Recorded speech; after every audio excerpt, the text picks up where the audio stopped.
प्रिय मीरा भाईंदर वासियों, नमस्कार, जय श्री राम। इन दिनों में आपने मुझे जो प्यार, स्नेह और समर्थन दिया है, उसके लिए आप सभी कृष्ण समान जनता के चरणों में शत शत नमन।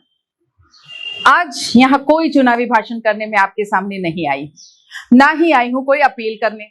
मुझे आपके आशीर्वाद पर पूर्ण विश्वास है और इसी सत्य की ताकत को साथ में लिए आपके सामने मेहता जी से सीधे बात करने आई हूं। मेहता जी, कल आपका इमोशनल तरीके से रोने वाला वीडियो देखा।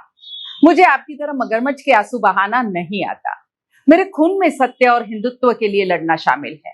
मेरे शहर की जनता की, मेरे इस लाखों लोगों के परिवार की रक्षा करना शामिल है।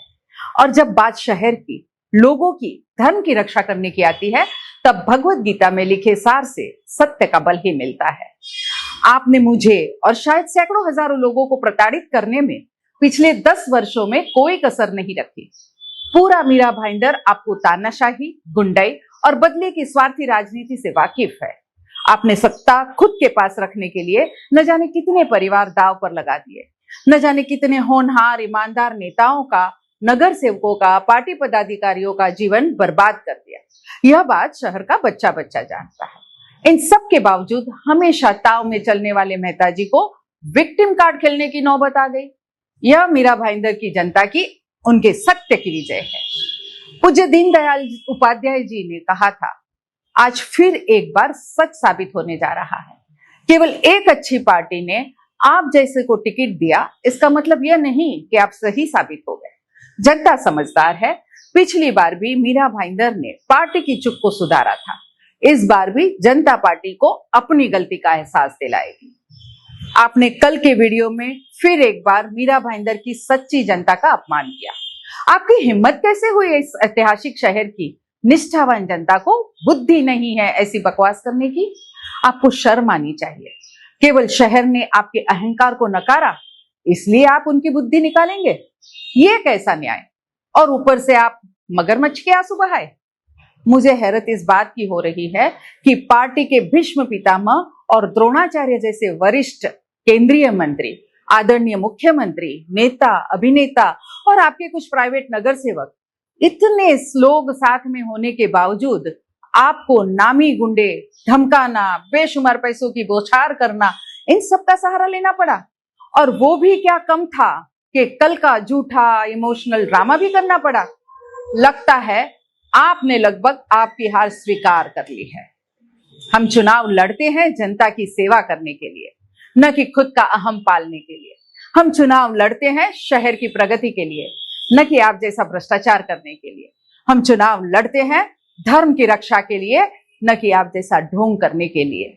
मेहता जी, अगर मुझे आपसे कोई बड़ा फायदा लेना होता तो मैंने आज तक जनता के सामने जो बातें रखी, उससे कई ज्यादा विषय खोल सकते थे। मैंने केवल उन्हीं विषयों पर भाष्य किया जो कि पहले से पब्लिक डोमेन में है, या तो प्रेस में है या फिर लोगों के मन में। मैंने एक जैन महिला होने की मर्यादा का पालन भलीभांति किया, लेकिन साथ ही सच बताने की जिम्मेदारी भी निभाई। अपने दम पर, मेरे निष्ठावान सहकारियों के दम पर प्रचार किया, साथ ही आपके गुंडों का, प्रशासन के दबाव का और आपकी आतंकी वृत्ति का डटकर सामना किया। मेहता जी, एक और बर्बरता की कड़ी में आपके ऊपर तड़ीपारी का केस शुरू है, उसकी तो आपने किसी को भनक तक लगने नहीं दी।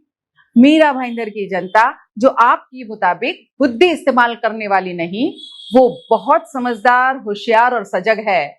उन्हें कभी भी तड़ीपार हो सकने वाला चुनाव हुआ प्रतिनिधि नहीं, संकट के समय, पत्थरबाजी के समय डट कर खड़े रहने वाला मजबूत जनप्रतिनिधि चाहिए। मुजफ्फर जी के टोपी वाले और दाढ़ी वाले गुंडों को साथ लेकर जमीन हड़पने वाला आप जैसा स्वार्थी प्रतिनिधि नहीं चाहिए। मीरा भाईंदर की जनता को सत्य चाहिए, न्याय चाहिए। आपकी डरी हुई मानसिकता का एक और उदाहरण आज मैं मीरा भाईंदर वासियों के साथ साझा करना चाहती हूँ। मैंने पूरे प्रचार के दौरान इस बात को दबाए रखा, क्योंकि आपकी करतूत से न केवल मेरा दिल दुखा, बल्कि मेरा और विश्व की सबसे बड़ी राजनीतिक दल का आत्मसम्मान भी आपने दांव पर लगा दिया।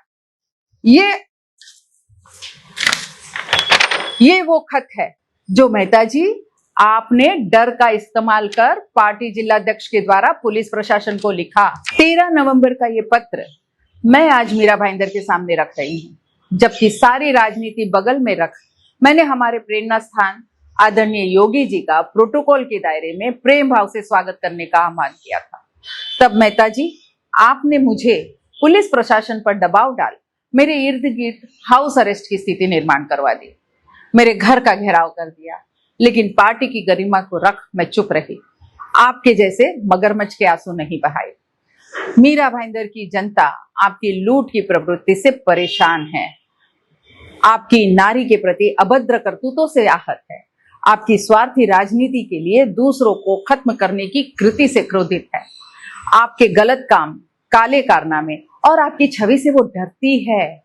और यही कारण है कि पूरे प्रचार के दौरान आपका चेहरा तक आपने पवित्र कमल के पीछे छिपा दिया। आपने सच्चा वोट नहीं, कमल और मोदी जी के नाम पर झूठ और स्वार्थ की भीख मांगी है।